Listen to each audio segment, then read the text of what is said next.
আপনারা কি জানেন, কিছু বিয়ে শুধু মৃত্যুর শুরু হয়ে ওঠে? কিছু নববধূ এমন হয় যাদের চোখের জল শুকানোর আগেই তাদের আত্মা আরেক জগতে হারিয়ে যায়।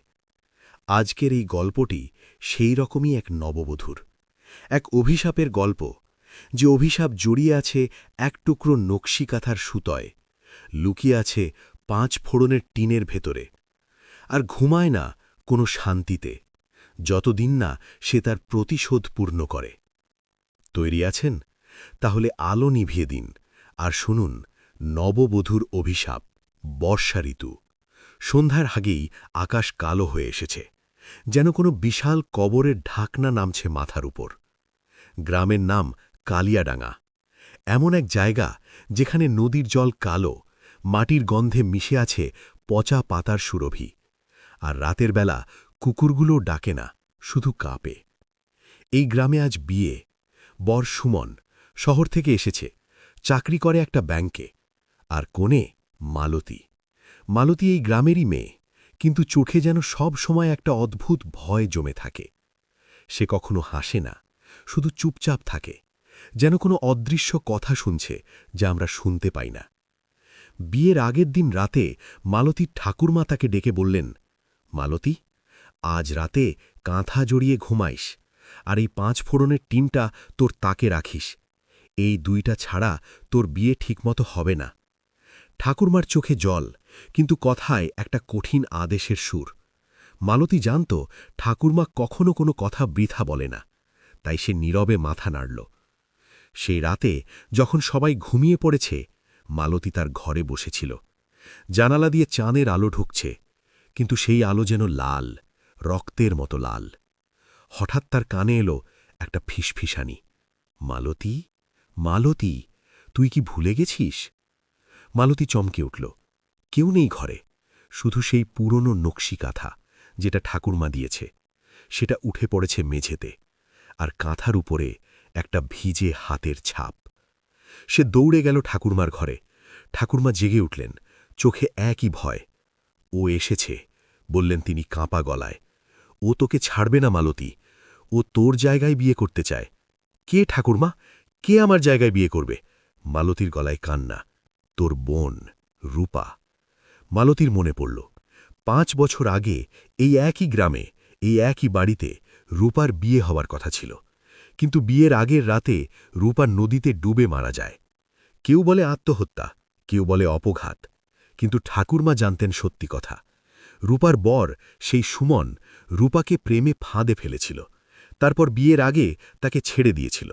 রূপা পাগলের মতো কাঁদতে কাঁদতে নদীর ঘাটে গিয়েছিল, আর আর ফেরেনি। রূপা মরার আগে এই কাঁথাটা সেলাই করছিল। এর মধ্যে সে তার সব কষ্ট, সব অভিশাপ সেলাই করে রেখেছে। আর ৫ ফোড়নের টিনে সে তার চুল, নখ আর ১ ফোঁটা রক্ত রেখেছিল। এই দুইটা জিনিস যদি তোর সাথে না থাকে, তাহলে রূপা তোকে নিয়ে নিজের জায়গায় বিয়ে করবে।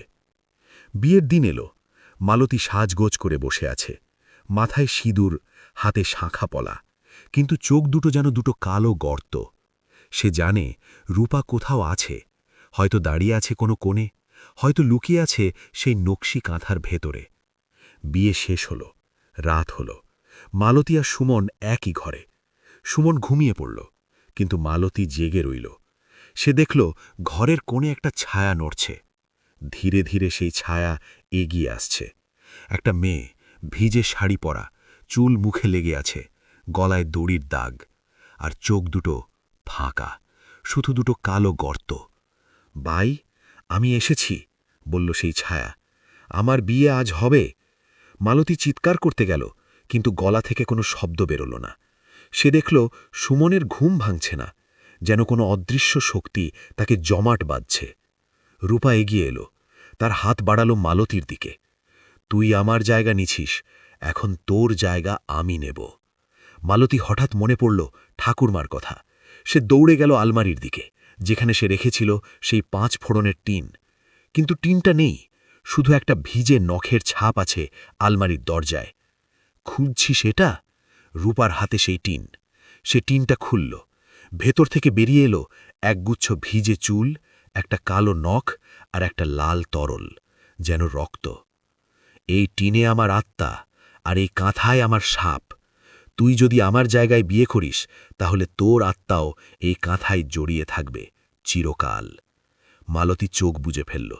সে জানত এখন আর কোনো উপায় নেই। পরের দিন সকালে গ্রামের লোকজন দেখল মালতী মারা গেছে। তার মুখে একটা অদ্ভুত হাসি, আর হাতে জড়ানো সেই নকশি কাঁথা। কাঁথার উপরে লেখা, আমি রূপা, এখন আমি নববধূ। সুমন পাগল হয়ে গেল। সে দিন-রাত কাঁথাটা জড়িয়ে কাঁদে, কিন্তু রাতের বেলা যখন সে ঘুমায়, তখন কাঁথার ভেতর থেকে একটা মেয়েলি হাসি শোনা যায়। আর কখনো কখনো সে দেখে কাঁথার উপর একটা ভিজে হাতের ছাপ নড়ছে। গ্রামের লোকেরা বলে সেই কাঁথাটা এখনও সুমনের বাড়িতে আছে, আর যে কেউ সেই কাঁথা ছুঁয়েছে তার রাতে স্বপ্নে দেখা হয় এক ভিজে নববধূর সাথে, যে তাকে জিজ্ঞাসা করে, তুমি কি আমার জায়গায় বিয়ে করবে? আপনারা কি কখনো নকশি কাঁথা দেখেছেন, যার সুতোয় জড়ানো আছে কারোর অশ্রু? কিংবা ৫ ফোড়নের টিনে লুকিয়ে আছে কারোর আত্মা? মনে রাখবেন, কিছু অভিশাপ শুধু মৃত্যু দিয়ে শেষ হয় না, সেগুলো জীবনের মধ্যে দিয়ে হেঁটে আসে। আজকের গল্পটি শেষ হল, কিন্তু রূপার অভিশাপ সে শেষ হয়নি। হয়তো সে এখনো কোথাও অপেক্ষা করছে আপনার জন্য। ভালো থাকুন, আর রাতে ঘুমানোর সময় আপনার কাঁথাটা ভালো করে চেক করে নিন।